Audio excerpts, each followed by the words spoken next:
Lin కుటుంబానికి చెందిన అమ్మాయిని ఒక్కసారి చూడాలని అతను ప్రయత్నిస్తాడు. కాని పట్టుబడిపోతాడు. వెంటనే నేలపై పడిపోతాడు. మళ్ళీ ఆల్రెడీ చూసేసరికి ఆ అమ్మాయి నేరుగా అతని ఇంటివైపే వస్తోంది. తర్వాత డోర్బెల్ మోగుతుంది.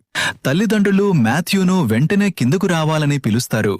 భయంతో ఉన్న మాథ్యూ నెమ్మదిగా మెట్లు దిగుతాడు. తల్లిదండ్రులు పరిచయం చేస్తారు.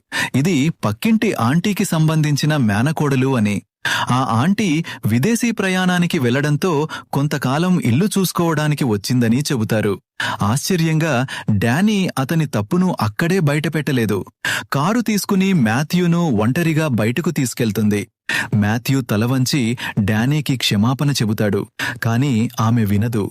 మాథ్యూ పూర్తిగా బట్టలు తీసిన తర్వాత డానీ అవకాశం చూసుకుని అతని బట్టలన్నెట్టలన్నీ తీసుకుపోతుంది.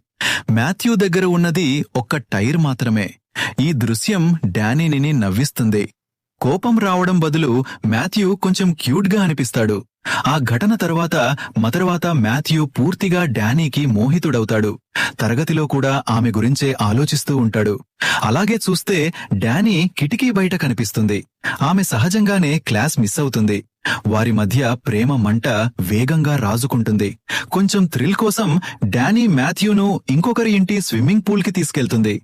నీరు ఎంత చల్లగా ఉన్నా